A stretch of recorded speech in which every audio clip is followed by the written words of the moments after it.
దేవుని ఘనమైన నామమునకు ఘనత మహిమ ప్రభావములు కలుగునుగాక. ఈ యొక్క సమయమందు ఈ యొక్క వాక్యాన్ని వింటున్నటువంటి ప్రతి ఒక్కరికి కూడా ప్రభు నామములో శుభములు తెలియజేస్తూ ఉన్నాను. నేటి ధ్యానము నిమిత్తము 5వ కీర్తన 7వ వచనం. నేనైతే నీ కృపాతిశయమును బట్టి నీ మందిరములో ప్రవేశించదను. నీ ఎడల భయభక్తులు కలిగి నీ పరిశుద్ధాలయము దిక్కు చూచి నమస్కరించదను. నేనైతే అనేటువంటి ఈ మాటను మనం ప్రాముఖ్యంగా గమనించాలి. ఈ యొక్క కీర్తనను దావీదు రాస్తూ ఉన్నాడు. దావీదు దేవుని మందిరంలో ప్రవేశించడానికి తీర్మానం చేసుకుంటా ఉన్నాడు, లేక దేవుని యొక్క మందిరానికి వెళ్ళడానికి తీర్మానం చేసుకున్నాడు. అలా దేవుని యొక్క మందిరానికి వెళ్ళడానికి తీర్మానం చేసుకున్నప్పుడు నేనైతే అనేటువంటి పదాన్ని ఇక్కడ వాడుతున్నట్లుగా మనం చూస్తూ ఉన్నాం. ఎందుకు ఈ పదాన్ని వాడాల్సి వచ్చింది అనంటే, పైన ఉన్నటువంటి వాక్య భాగాలను మనం చూద్దాం. 4వ వచనం.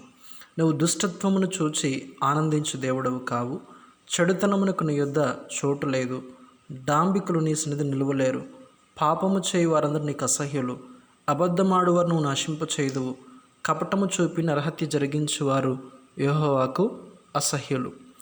దేవుడు అసహ్యించుకునేటువంటి ప్రజలు వీరందరూ కూడా దుష్టులు, అలాగే డాంబికులు, పాపము చేయువారు, కపటము చూపేటువంటి వారు, అబద్ధమాడేటువంటి వారు, నరహత్య జరిగించేటువంటి వారు.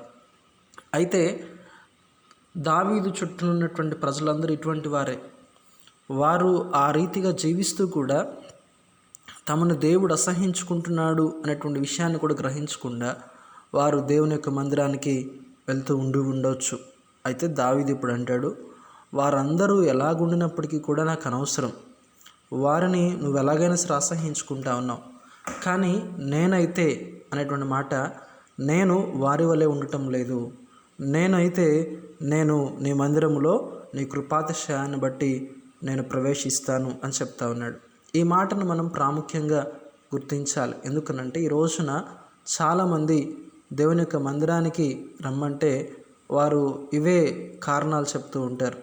మందిరములో వాళ్ళు బాగులేదు, వీళ్ళు బాగులేదు, అక్కడ అందరూ కూడా అబద్ధికులు ఉన్నారు, అందరూ వేషధారులు ఉన్నారు, డాంబికులు ఉన్నారు. ఇటువంటి కారణాలని చెప్తూ చాలామంది దేవుని యొక్క మందిరానికి మానివేస్తూ ఉంటారు. స్నేహితులారా, మన చుట్టూ ఉన్నటువంటి వాళ్ళు ఎంత చెడుతనం కలిగినటువంటి వారైనా ఉండొచ్చు, వారితో మనకు అనవసరం. దేవుడు వారి యొక్క ప్రవర్తనకు తగినటువంటి ప్రతిఫలాన్ని ఇస్తాడు. వారు చెడుతనానికి తగ్గట్లుగా దేవుడు వారిని అసహ్యించుకుంటాడు. కానీ మన మట్టుకు మనము దావీదు వలె నేనైతే దేవుని మందిరంలో ప్రవేశిస్తాను అనేటువంటి తీర్మానాన్ని మనము చేసుకోవాలి. అంటే నా చుట్టూ ఉన్నటువంటి వారు ఏ రీతిగా జీవిస్తున్నారు అనేటువంటిది నాకు అనవసరం, కానీ నేను యథార్థంగా దేవుని యొక్క మందిరంలో ప్రవేశిస్తాను. ఇంకొక మాట కూడా భక్తుడు చెప్తూ ఉన్నాడు, నీ ఎడల భయభక్తులు కలిగి నీ పరిశుద్ధాలయము దిక్కు చూచి నమస్కరించదను. దేవుని యందు భయభక్తులు కలిగి పరిశుద్ధాలయంలోకి ప్రవేశిస్తాను అని చెప్తా ఉన్నాడు. దేవుని యందు భయభక్తులు అనేటువంటి మాటకు నిర్వచనాన్ని మనం చదివితే సామెతలు 8వ అధ్యాయము 13వ వచనం. యెహోవా యందు భయభక్తులు కలిగి ఉండుట చెడుతనమును అసహ్యించుకునుటయే. దేవుని యందు భయభక్తులు కలిగి ఉండుట అనగా చెడుతనాన్ని అసహ్యించుకునుట.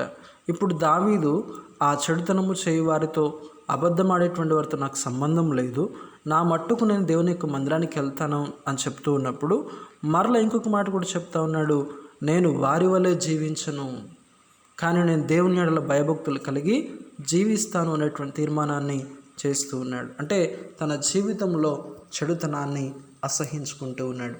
ఈ రోజున మనము దేవుణ్ణి ఆరాధించడానికి దేవుని మందిరానికి వెళ్తూ ఉంటాం.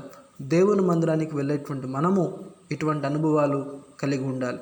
మన చుట్టూ ఉన్నటువంటి వారిని చూసి నిరుత్సాహపడక మనము యథార్థంగా దేవుని యొక్క మందిరానికి వెళ్ళేటువంటి వారంగా ఉండాలి. అలాగే మనము కూడా మన జీవితంలో ప్రతి చెడుతనమును విడిచిపెట్టి దేవుని ఎడల భయభక్తులు కలిగి దేవుని యొక్క మందిరానికి వెళ్ళి దేవుని ఆరాధించేటువంటి వారంగా మనం ఉండాలి. ప్రభువు కృపను మనకు అనుగ్రహించి నడిపించునుగాక. ఆమేన్.